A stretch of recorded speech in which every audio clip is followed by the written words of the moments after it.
کئی کیسز ایسے سامنے آئے ہیں کہ لڑکی نے گھر سے بھاگ کے کسی کے ساتھ شادی کی اور باپ اور بھائیوں نے لڑکی کو بھی مار دیا اور اس بندے کو بھی مار دیا. میں نہیں کہہ رہا کہ گھر سے بھاگ کے شادی کرنا کوئی اچھا کام ہے, لیکن خوب سمجھ لو کہ گھر سے بھاگ کے شادی کرنا اگر برا کام ہے تو اس بیس پہ دونوں یا کسی ایک کو قتل کر دینا اس سے ہزارہا زیادہ برا کام ہے. کسی کتاب میں نہیں لکھا, نہ قرآن میں, نہ حدیث میں, نہ کسی فقہ میں, کہ لڑکی اگر گھر سے بھاگ کے پراپر شادی کرتی ہے تو آپ غیرت کے نام پہ اس کو قتل کر دیں. کہیں بھی نہیں ہے یہ. غیرت کے بھی کچھ اصول ہیں اسلام میں, ان سے آپ کو باہر نکلنے کی اجازت نہیں ہے. اور کمال کی بات ہے, بعض یہ کام وہ لوگ کر رہے ہوتے ہیں جو اپنی بیٹی کو ایجوکیشن میں پڑھا رہے ہیں, وہاں غیرت نہیں آئی.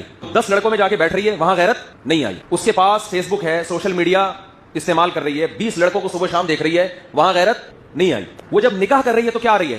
غیرت. دوسری بات, جب وہ بالغ ہوئی تھی تو وہاں غیرت نہیں آئی کہ لڑکی بالغ ہو گئی, اس کی شادی کر دو ٹائم پہ. ہمارے نبی صلی اللہ علیہ وسلم کے دور میں بھی ایسے واقعات ہوئے. لڑکی کا ولی چاہتا تھا کہ اس کا نکاح کہیں اور ہو اور لڑکی چاہتی ہے اس کا نکاح کہیں اور.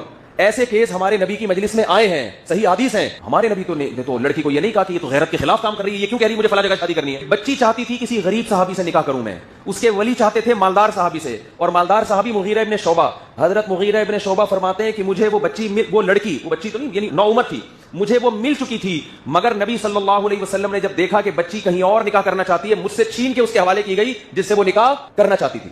غیرت یہ نہیں ہے کہ آپ کی بچی کہیں نکاح کرنا چاہتی ہے تو آپ اس کو یہاں پسٹل رکھ دیں. اس کی غیرت یہ ہے کہ جہاں وہ چاہتی ہے آپ وہاں اس کا نکاح کر دیں.